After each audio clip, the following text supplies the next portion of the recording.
Tahu nggak lo kemarin TB Simatupang itu ada rekayasa lalu lintas baru? Yes. Bingung kan lo kenapa orang diarahin buat masuk tol di Fatmawati? Oh, itu namanya tol Fatmawati 2. Kenapa? Karena sedang ada rekayasa lalu lintas. Jadi karena di bawahnya MRT Fatmawati itu suka macet. Macetnya itu kan gara-gara orang nurunin penumpang, ada bis nurunin penumpang juga, sama orang-orang yang suka belok ke Taman Cilandak tuh, itu kan suka tersendat karena lagi-lagi di Taman Cilandak pun suka ada yang nurunin penumpang. Dan juga karena bottleneck yang tadinya jalannya 5 jalur tuh di perempatan Citosnya tiba-tiba kan langsung nyempit. Belum lagi yang dari arah Fatmawati perempatan pada belok kanan juga kan. Nah makanya sekarang buat nambahin jalur dibikin sementara nih seminggu ini rekayasa lalu lintas. Lu masuk boleh ke tolnya gratis nggak bayar, keluarnya di pintu tol Point Square. Baru di situ doang, di Cibis belum. Jadi sekarang seminggu uji cobanya di sana doang. Kalau efektif akan diperluas tuh sampai ke seluruh Simatupang. Kalau yang kemarin gue lihat tuh ya sebenarnya sih ya di sana nggak macet. Di sana itu macetnya tuh kalau hujan itu parah banget itu. Kemarin seharian tuh gue lihat memang sampai malam pun nggak macet. Dan di Point Square-nya pun tidak macet juga sih. Ya pokoknya kita lihat lah 5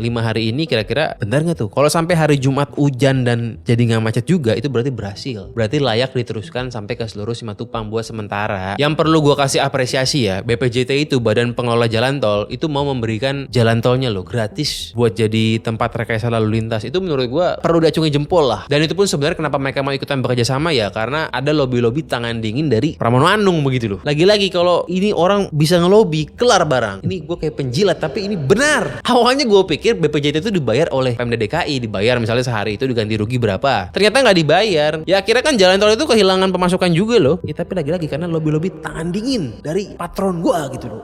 Terlalu menjilat ini gue. Jadi begitu masuk jalan tol itu dikasih pembatas-pembatas pakai kon tuh. Jadi lu nggak bisa tuh mentang-mentang nggak bayar tol tiba-tiba langsung masuk tuh berangkat ke BSD. Nggak boleh, ketahuan lo ditangkap polisi. Jadi kalau lu masuk yang gratis ya keluar di Point Square. Begitu. Nah gimana buat yang mau masuk ke jalan tol biasanya? Bisa juga. Jadi kalau lu masuk ke jalan tol di Fatmawati 2 itu tuh kan ada 2 jalur, ada yang kiri ada yang kanan. Kalau yang kanan itu masih bisa tuh buat yang berbayar. Jadi kalau lu mau ke BSD jangan khawatir, masih bisa juga. Sama yang gue denger tuh wacananya ya. Pintu keluar tol yang di All Fresh tuh yang di BMW, yang di Shell Fatmawati tuh seberangnya Citos, itu juga kan ada wacana pengen ditutup. Ya karena kalau misalnya banyak orang keluar di sana, itu kan yang pintu keluar Pondok Labu tuh, ya nanti kan jadi macet. Itu supaya apa? Supaya harapannya sampai ke High Scope belakang jadi nggak macet. Harapannya begitu. Ya karena kalau lagi macet ya, bahkan gue tuh turun di Antasari, begitu ngelewatin apartemen Antasari Place pun udah macet parah. Jadi buat kedepannya kalau emang itu direkayasa, lu yang mau keluar di Pondok Labu ya akan dialihkan ke Point Square begitu. Ya ini uji coba doang dan cuman di jam rush hour doang dan cuman jam pulang kerja. Nanti kalau ini berhasil akan dilanjutkan lagi, nggak tahu gimana sistemnya. Apa dibikinnya jam kerja pulang doang atau pulang pergi? Gue nggak tahu. Itu kan belum diomongkan. Gimana menurut pendapat lu? Berguna apa enggak nih? Kalau nggak berguna, kira-kira menurut lu gimana? Kita coba kasih komentar lah. Kita harus berkontribusi kepada kebijakan di DKI gitu loh. Biar bener. Kalau pejabat nggak bener kita bilang nggak bener kan begitu.